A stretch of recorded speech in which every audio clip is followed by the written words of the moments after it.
Почитувани граѓани, почитувани медиуми, пред нас е амандманот за кој што бараме да се намалат буџетските приходи за 2,2 милијарди денари со цел намалување на акцизата за 5% за сите течни горива. Зошто го бараме ова? Заради тоа што ги слушав сите претходни дискутанти и укажува дека на нас неопходно ни е зголемување на приходот од акцизите, за да можеме да трошиме повеќе пари. Ако видиме ние структурата на приходи во буџетот, покрај тоа што се качуваат даноците, се качува акцизата не за ние нешто да изградиме, не за ние нешто да направиме, туку да потрошиме повеќе пари на непродуктивни трошоци. Го кажав тој во првиот ден од општата расправа и го разговаравме со министерот.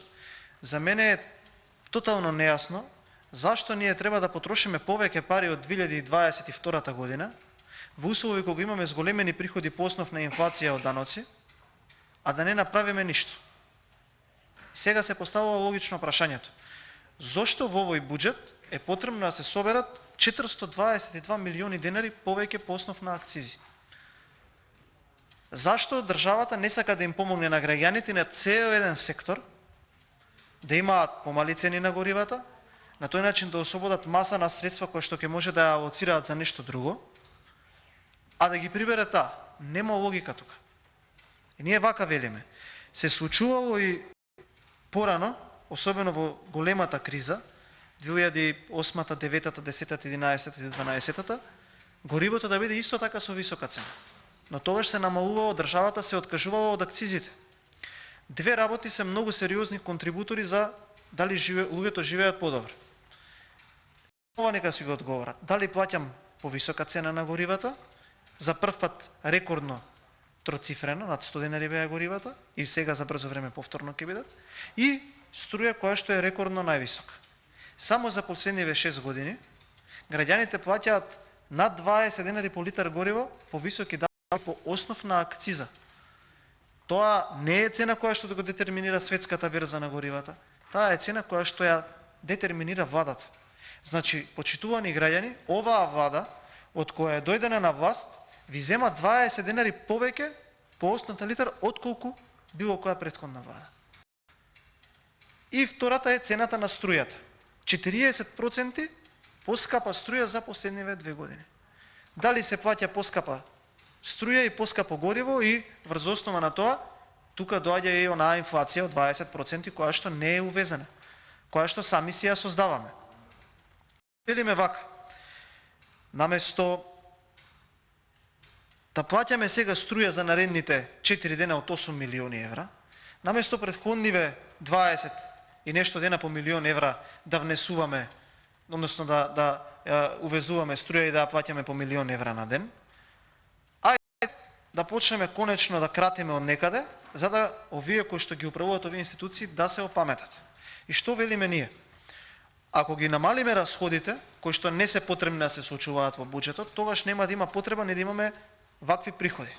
Да се откажеме ние од 8,5% високо предвидените приходи за наредна година, по основ на акциза, 50% да ја намалиме акцизата на горивата и да ја вратиме назад кај граѓаните. Со тоа ќе се добие поевтинување на горивата од 10 до 13 денари сукцесивно за горивата кои што се погонски, и за екстра лесното масово загрејење ќе биде доста помала цената на чинење на горивата, и покрај тоа што 2500 домаќинства се греат на тоа. Тоа е само за домаќинствата. Тука ќе го олесниме и транспортот, затоа што ќе се намали цената и на транспортните компании, кои што во моментов е многу висока, и тука се повикува соопштение издадено од Макам Транс, тоа е една асоциација на превозници, или оние кои што превезуваат патници, затоа што цените на билетите се многу високи. Како држава да се откажеме од тие средства, да се откажеме од тие пари и да речеме добро, во ред, ќе им ги оставиме на граѓаните и на компаниите. Многу е просто и многу е едноставно. Јас нема да должам повеќе, јас ќе кажам следно. Сега пред нас, со овој документ кој што го имаме ние и амандман кој што го предлагаме, бараме од мнозинството да почне конечно да се однесува домаќински.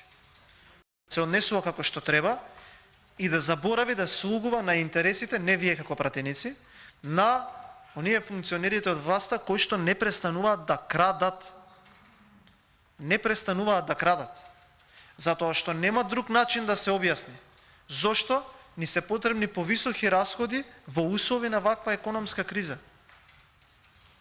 Не постои друг начин, освен да се обезбедат средства да се краде. А каде се краде? Се краде во, еве ќе речеме, енергетикава. Само тоа ќе кажам. 24-5 дена, милион евра на ден увоз на електрична енергија. За само први 4 дена на декември 8 милиони евра увоз. За ова се потребни овие пари. За ова граѓаните ќе плаќаат по 100 денари литар од гориво. За ова граѓаните од први ќе плаќаат плюс 5% ДДВ за електрична енергија. За тоа ќе ги богатиме овие од власта, за да купуваат по Истгейт, за да стануваат богаташи додека народов престанува да вози автомобили од дома до работа затоа што нема пари како да го помине месецот.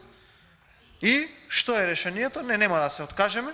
Дајте да ја направиме државава побогата, дајте да направиме владава побогата, за да може не народот да биде побогат, туку да може функционерите од власта да станат новопечени милионери. Затоа ве повикувам да се охрабрите, да го поддржиме овој амандман, кој што е само продолжение на оние 6 пати предложен закон по итна постапка за намалување на акцизите, кој што е дел од сите антикризни мерки на ВМРО-ДПМН, да им помогнеме на граѓаните и на стопанството. Ви благодарам.